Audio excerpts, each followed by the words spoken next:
Hello, beautiful, and welcome to the Prosperous Womb and day 27 of our journey through the book of Proverbs, where we are seeking wisdom, God's wisdom for our lives, our businesses, our relationships, our health, our wealth, our finances, just wisdom in every area of our lives as long as we're still here. And it has been a journey just understanding exactly what wisdom is, how to trust in God, how to get the wisdom, what to do with the wisdom once we have it, and how to get understanding.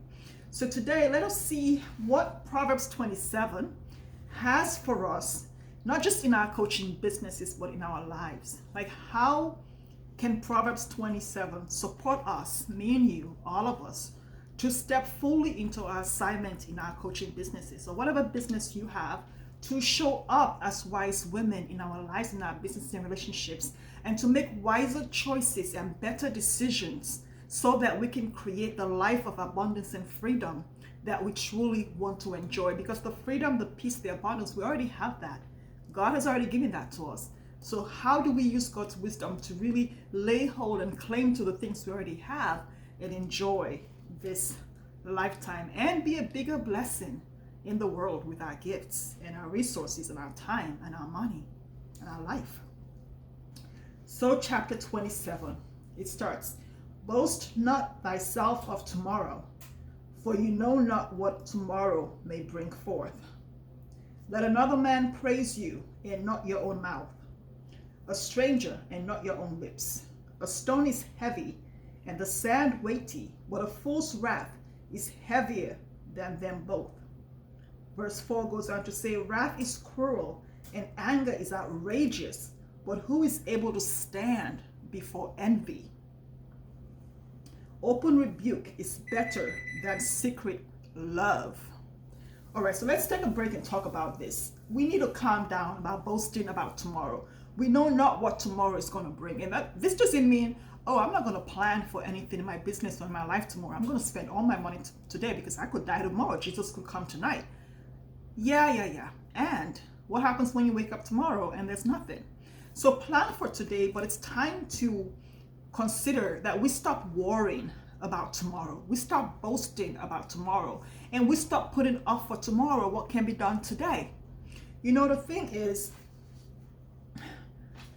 this is not about declaring what God has done in and through us, but it's that prideful arrogance of what we're going to achieve tomorrow.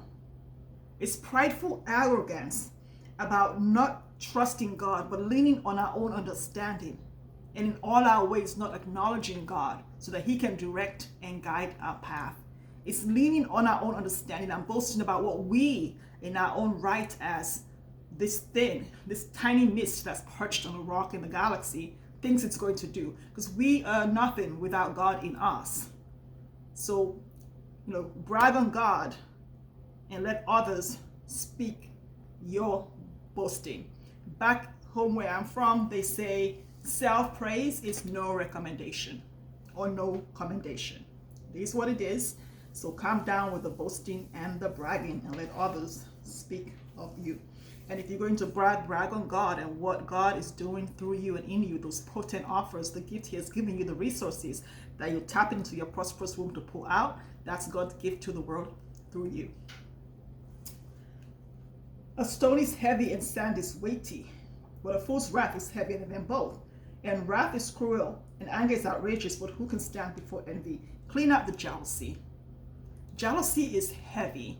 Jealousy can be taxing. It can cause depression. It can cause anxiety when you compare yourself to others consistently. It can slow you down in your business and in your life. It can take away the joy for all the great things, all the ways you've added value to the world. All your contributions to the world can be lost. All the way that you show up in the world, in your business, all the gifts you have can be lost in the haze of jealousy if we focus on what others are doing and compare ourselves to them. So clean out the jealousy, okay? And open rebuke is better than secret love in verse 5. When I was growing up, I didn't like it when my mom rebuked me or would tell me what I was doing wasn't okay. I wanted her to just be one of those parents that was just like, You're so amazing. You're so wonderful. Keep doing all the bad things you're doing. Keep making all the wrong decisions. You are so amazing. And it wasn't until I got to college that I realized, wow, I really am so grateful that I had parents who openly rebuked me from a place of love. That gentle criticism, that guidance to be on the path I am today. And I don't care too much for friends who do not rebuke me, because here's the thing. When I wasn't walking in my faith, when I wasn't walking in my spirituality, when I wasn't connecting to the heartbeat of who God says I am, when I was not owning my identity and remembering that I'm a child of God, I love when people just told me I'm amazing. I love no rebuke. I just love just hanging out. But once I made the decision and the commitment to listen to what God has put in my heart, to be the person God says I am, and tune into what He says about me and not care about what anybody else says, I started to surround myself with people who will show me the light when I'm walking in the dark. Who would say to me, hey Mimi, you say you want to walk by faith, you say you want to trust God, but those words you're saying right now don't align with that. Or Mimi, you say you want to forgive, but what are you saying about Him today? You say you're a loving person, but it's what you're doing a loving thing. Like calling me out of my BS so that I don't just claim to do this. It was what I did, especially, being a Christian. I'm all about checking the box. Oh, I checked this box. I went to church today, box check. I did this, box check. But I wasn't living a life that was aligned with walking in faith with God. And I was grateful I had like 3 friends who always say to me without judgment, how is this aligned with your faith in God? How is what you're saying aligned with that? How is what you're watching aligned with that? How is what you're putting in your body aligned with a healthy lifestyle that you want to create for yourself? How is staying up till 4 a.m. aligned with you getting 8 hours of sleep? So for me personally, I prefer when friends who love me and have my best interest at heart rebuke me in love and gentle compassion and consideration than people who are just like fake friends and just want to make me feel amazing. I don't need anybody to make me feel amazing. I'm a child of God, so I'm complete and sourced from that place. What I need is for the person who's going to point my blind spots out to me and share with me where I'm falling short of my walk with God. Not from a right or wrong perspective, but from a place of, you said you want to grow and evolve. How is this growing you? Who are you being right now? And that's why I love coaching so much, because it gets to point those gaps out to me without telling me who to be or what to do or how to do it. So in your business, like what are you aligned with? Are you open to advice, even though it can be painful to hear? As we see in verse 6, it says, faithful are the wounds of a friend, but the kisses of the enemy are deceitful. So do you want somebody to just play up to you and tell you how awesome you are, how amazing you are? Or somebody who's going to be honest with you and give you advice or rebuke or say something that's not consistent with how you feel about yourself, but it's the truth and it's said in love? And as we do these things with each other, we do it with love, we do it with gentleness and tenderness and compassion, and not from a place of judgment or you're bad, you're right, you're wrong. It's not about making anybody good or bad. It's about how have I chosen to walk and how can you support me on that path? If you've not chosen to walk a certain way, then forget it. But if you decide that this is the way I want to walk and you're not walking that way or being that person, then consider inviting people into your life who can cheer you on that walk and help you stay on the path you want to stay without being right or wrong, okay? Or good or bad.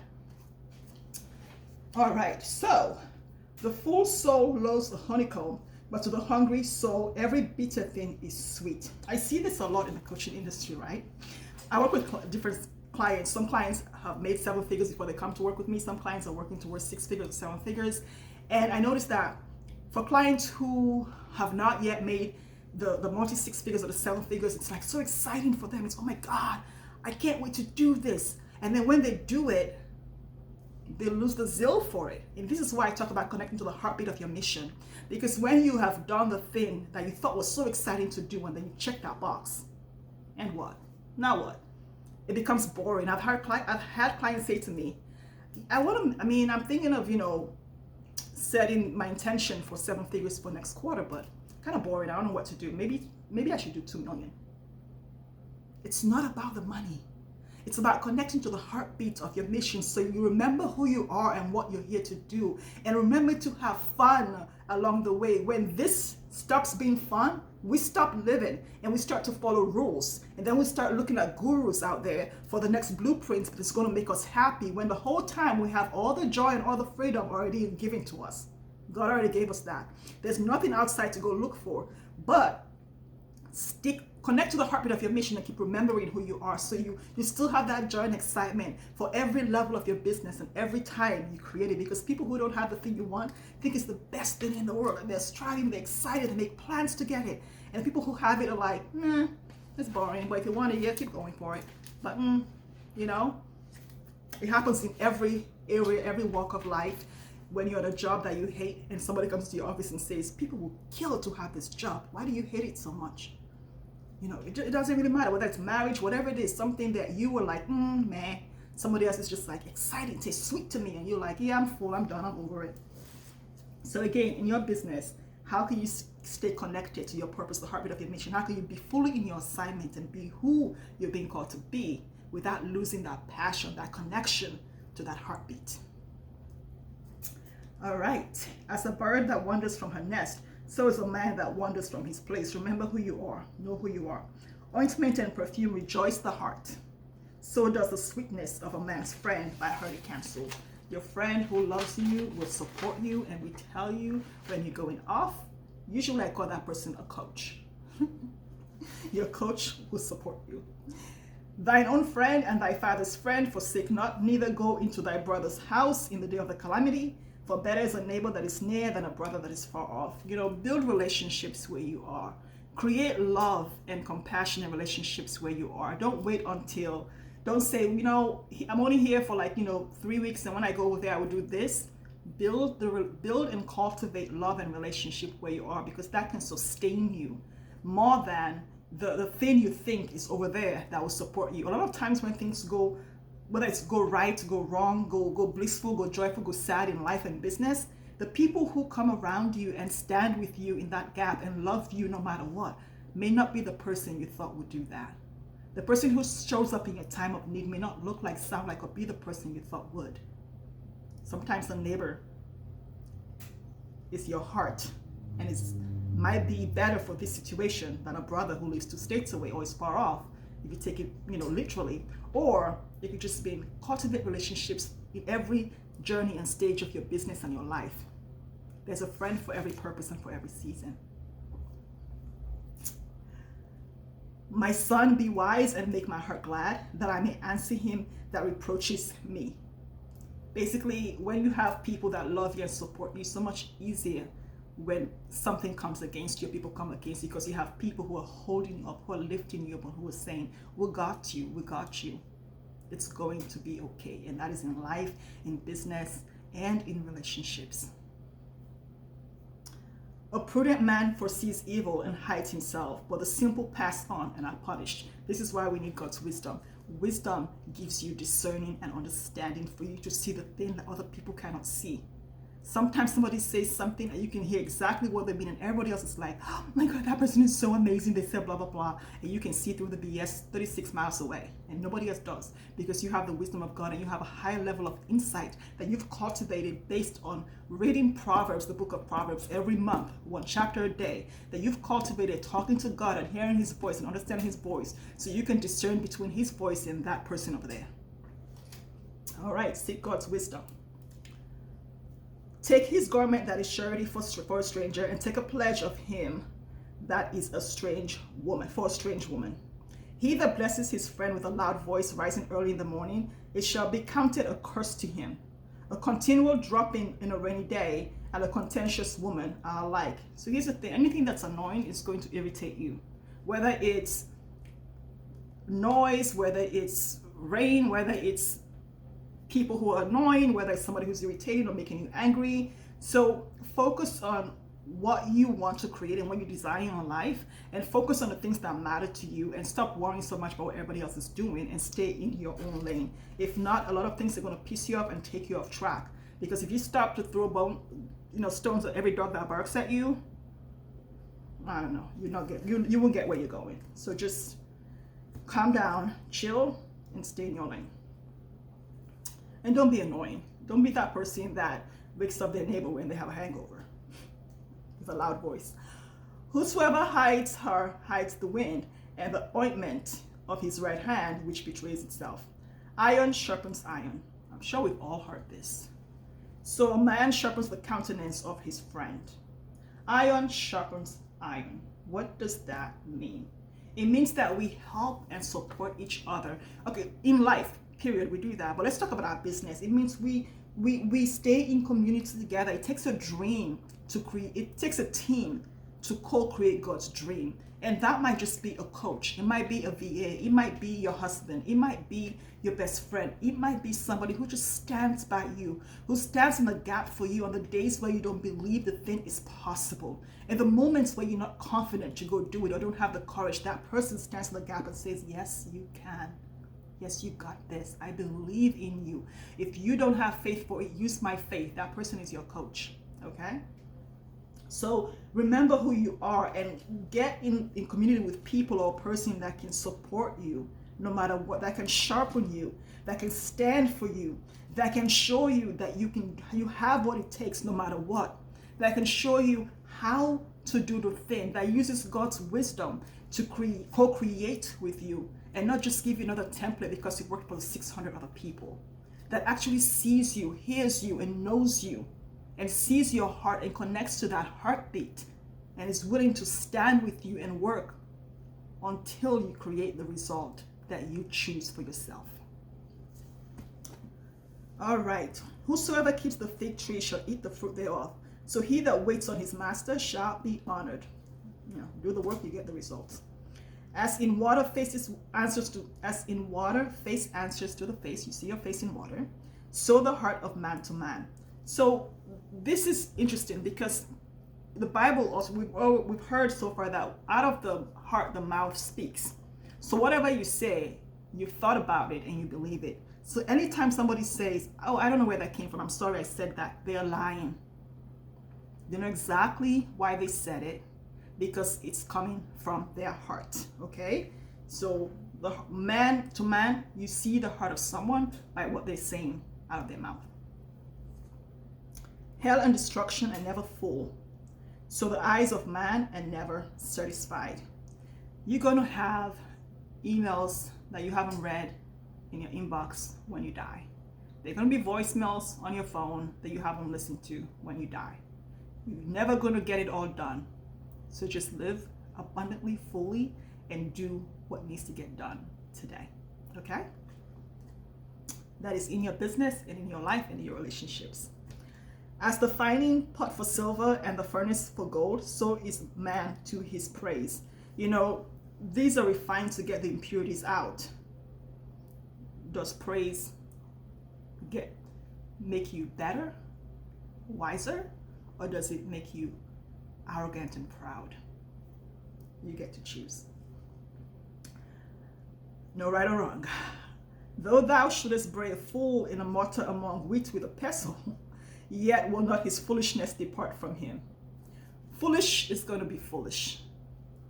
You get to decide whether you want to hang out with that or stay away from it, because no matter what you do with foolish, it's always foolish. Be not diligent to know the state of thy flocks. Oh, be thou diligent to know the state of thy flocks, and look well to thy herds, for riches and not forever.